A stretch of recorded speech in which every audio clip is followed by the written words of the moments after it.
क्या होगा अगर मिडिल ईस्ट में दशकों से जो तनाव सुलग रहा है वो अचानक एक बड़ी आग में बदल जाए। आज हम एक ऐसे ही काल्पनिक लेकिन मुमकिन भविष्य की कहानी पर नजर डालेंगे। एक ऐसी कहानी जिसकी चेतावनी दुनिया भर के एक्सपर्ट्स सालों से देते आ रहे हैं। तो चलिए कल्पना करते हैं, साल है 2026, महीना फरवरी का। दुनिया अपनी रोजमर्रा की रफ्तार से चल रही है, लेकिन सतह के ठीक नीचे एक ऐसा तूफान पनप रहा था जो जल्द ही सब कुछ बदलने वाला था। और फिर एक सुबह दुनिया एक ऐसी खबर से जागी जिसने सबको झकझोर कर रख दिया। एक ऐसा हमला हुआ जिसने मिडिल ईस्ट में पावर के सारे समीकरण हमेशा के लिए बदल देने की धमकी दे दी। तो सवाल ये है कि ये सब शुरू कैसे हुआ।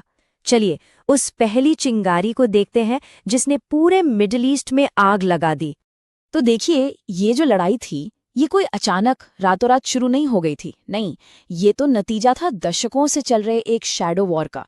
मतलब पर्दे के पीछे से साइबर अटैक्स हो रहे थे, गुपचुप ऑपरेशंस चल रहे थे, प्रॉक्सी लड़ाइयां लड़ी जा रही थी। ये सब सालों से चल रहा था। लेकिन फिर 28 फरवरी 2026 को ये सब बदल गया। शैडो वॉर खत्म हुआ और एक असली खुलेआम जंग की शुरुआत हुई। उस रात वो सारे पर्दे हट गए। इजरायली और अमेरिकी फाइटर जेट्स ने ईरान के एयर स्पेस में गरजते हुए एंट्री की। ये सिर्फ कोई बॉर्डर क्रॉसिंग नहीं थी, ये तो सीधा सीधा जंग का ऐलान था। और ये कोई अंधाधुंध हमला नहीं था, बिल्कुल नहीं। ये एक सर्जिकल स्ट्राइक थी। टारगेट्स एकदम साफ थे, ईरान की मिलिट्री की रीढ़ की हड्डी को तोड़ना। उन्होंने मिसाइल बेस, कमांड सेंटर और सबसे बढ़कर टॉप लीडरशिप को निशाना बनाया। मकसद था ईरान को घुटनों पर लाना। और फिर वो खबर आई जिसने खेल ही पलट दिया। हवाई हमलों में मारे गए लोगों में ईरान के सुप्रीम लीडर अली खामेनेई भी शामिल थे। ये अब सिर्फ एक मिलिट्री हमला नहीं रहा, ये एक ऐसा कदम था जिसके बाद एक भयानक बदला लेना तय था। अपने सुप्रीम लीडर के मारे जाने के बाद पूरी दुनिया ने मानो अपनी सांसें थाम ली। ईरान जवाब कैसे देगा? और जवाब आया, बहुत तेजी से, गुस्से से भरा हुआ और विनाशकारी। ईरान ने एक पल भी नहीं गंवाया। कुछ ही घंटों के अंदर बदले का ऐलान कर दिया गया। ये सिर्फ एक ऐलान नहीं था, ये एक लंबी और बहुत ही क्रूर जंग की शुरुआत का बिगुल था। ईरान का पहला कदम सीधा और जानलेवा था। इजराइल पर मिसाइलों की बारिश कर दी गई। संदेश एकदम साफ था, शैडो वॉर अब खत्म हो चुका है, अब आमने सामने की लड़ाई होगी। तेल अवीव की गलियों में हर तरफ सायरन गूंज रहे थे। मिसाइलों के गिरते ही सड़कों पर दहशत फैल गई। अब जंग कोई दूर की खबर नहीं थी, ये तो आम लोगों के दरवाजे पर आ खड़ी हुई थी। लेकिन ईरान का गुस्सा सिर्फ इजराइल तक ही सीमित नहीं था। वो इस हमले में अमेरिका की भूमिका को भूले नहीं थे। पूरे मिडिल ईस्ट में फैले अमेरिकी मिलिट्री बेस पर ड्रोन्स के झुंड टूट पड़े। अब ये लड़ाई सिर्फ ईरान, इजराइल और अमेरिका के बीच नहीं रह सकती थी। आग तेजी से फैल रही थी और पूरा इलाका इसकी चपेट में आने वाला था। अब बात हो रही थी एक रीजनल वॉर की। इसका मतलब क्या है? इसका मतलब है कि आग अब सरहदों के पार जा चुकी थी। आसपास के देश और प्रॉक्सी ताकतें भी अब इस लड़ाई में कूद रहे थे, जो इस जंग को और भी ज्यादा पेचीदा और खतरनाक बना रहा था। और ठीक वैसा ही हुआ। एक नया मोर्चा खुल गया।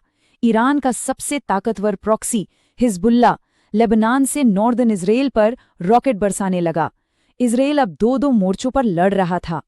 तो हम इस मुकाम तक पहुंचे कैसे? इसे 4 आसान स्टेप्स में समझ सकते हैं।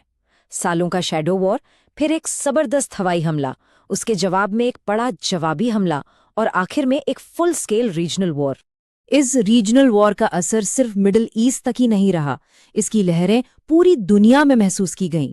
पूरी दुनिया में इसके झटके फौरन महसूस हुए। तेल की कीमतें आसमान छूने लगीं, शेयर बाजार बुरी तरह गिर गए। सरकारें जल्दी जल्दी अपने नागरिकों के लिए ट्रैवल वार्निंग जारी कर रही थीं। और सबसे दुखद बात, इंसानी जानों का नुकसान लगातार बढ़ता जा रहा था। दुनिया ये सब देख रही थी और हर किसी के मन में बस एक ही खौफनाक सवाल था, क्या हम एक और वर्ल्ड वॉर की दहलीज पर खड़े हैं? तो एक महीने बाद दुनिया कैसी दिख रही थी? चलिए मार्च 2026 की उस गंभीर नई हकीकत पर एक नजर डालते हैं। मार्च 2026 आते आते सारे डर और आशंकाएं एक कड़वी सच्चाई में बदल चुके थे।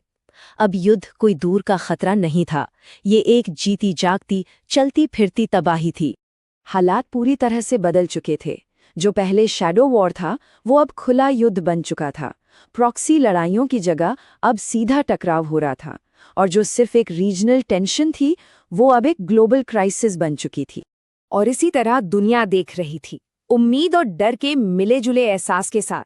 हर कोई अपनी सांसें रोके बस यही सोच रहा था कि ये तबाही आखिर रुकेगी कहाँ। शायद इतिहास इस लड़ाई को इसी तरह याद रखेगा, वो युद्ध जिसने मिडल ईस्ट को हमेशा हमेशा के लिए बदल कर रख दिया।